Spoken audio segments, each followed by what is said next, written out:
एक बार एक शिकारी शिकार करने के लिए जंगल में पहुंचा। उसने अपने तीर पर बहुत ही खतरनाक जहर लगाया और शिकार को निशाना बना करके उसने तीर को छोड़ा, लेकिन उसका तीर चूक गया और तीर एक पेड़ पर जा लगा। वो पेड़ बहुत ही हरा भरा और बहुत सारे तोते उस पेड़ पर रहते थे। जैसे ही वह जहरीला तीर उस पेड़ पर जाकर लगा, वह पेड़ धीरे धीरे सूखने लगा और उस पेड़ पर जो भी तोते रहते थे वह एक एक करके उस पेड़ को छोड़कर जाने लगे। उस बड़े से पेड़ के कोटर में एक बहुत ही बूढ़ा तोता रहता था, जो बहुत ही धर्मात्मा और अच्छे मन का था। सभी तोते उस पेड़ को छोड़कर जाने लगे थे, लेकिन वह बूढ़ा तोता जाता था, दाना लेकर के आता और उसी कोटर में आकर के बैठ जाता था, परंतु उस पेड़ को छोड़ने को तैयार नहीं था। बूढ़े तोते के साथियों ने कई बार आकर के उसे समझाया कि यह पेड़ सूख रहा है और किसी दिन गिर भी जाएगा, चलो किसी और पेड़ पर चल कर रहा जाए, परंतु वह बूढ़ा तोता वहां से जाने को तैयार नहीं हो रहा था। अब यह बात देवराज इंद्र तक पहुंची।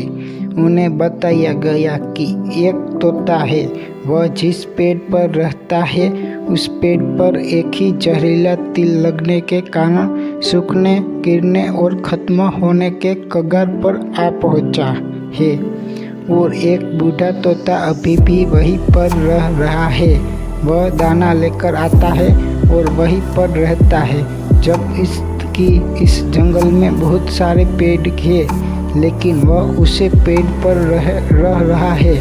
देवराज इंद्र प्रकट हुए और उस बूढ़े तोते से कहने लगे कि आप बहुत धर्मात्मा हैं, बहुत ही अच्छे मन के हैं, लेकिन आप इस पेड़ को छोड़कर किसी और पेड़ पर चले जाइए, क्योंकि यह पेड़ कुछ ही दिनों में गिर जाएगा। तालाब के पास में बहुत से बड़े बड़े हरे भरे पेड़ हैं, बड़े बड़े कोटर हैं। इन पेड़ों पर फल भी लगे हुए हैं, उन्हें वहीं पर तोड़कर खा सकते हैं, परंतु यहाँ से आप चले जाइए।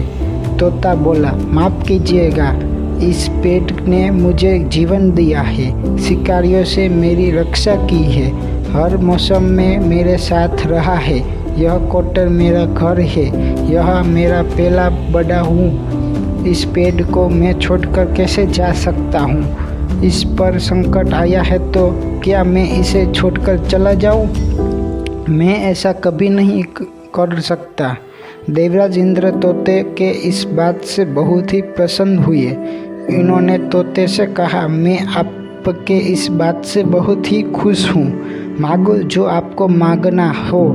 इस बूढ़े तोते ने कहा, मुझे बस इतना मांगना है कि जिस पेड़ ने मुझे जन्म दिया, जहाँ मैं रहा पला बड़ा, जिसे आप मेरा जन्मभूमि कह सकते हो, आप इस फिर से वैसा ही भरा भरा कर दो जैसा यह था। देवराज इंद्र ने अमृत से इस पेड़ को सींच दिया और पहले की तरह हरा भरा कर दिया। अब वापस से उस पेड़ पर आकर के बाकी तोते रहने लगे। वह बूढ़ा तोता कुछ समय तक और जिंदा रहा, फिर उसकी मृत्यु हो गई और वह स्वर्ग में चला गया। यह कहानी हमें सिखाती है ये कि जब भी किसी इंसान को बुरा दौर आता है तो ईमानदारी वह टूटा हुआ होता है, इसे किसी के सहारे की जरूर होती है, किसी की आवश्यकता होती है। अगर आप ऐसे समय में उसे छोड़कर चले जाएंगे, उससे बात नहीं करेंगे, मुंह मोड़ लेंगे, तो आपसे बुरा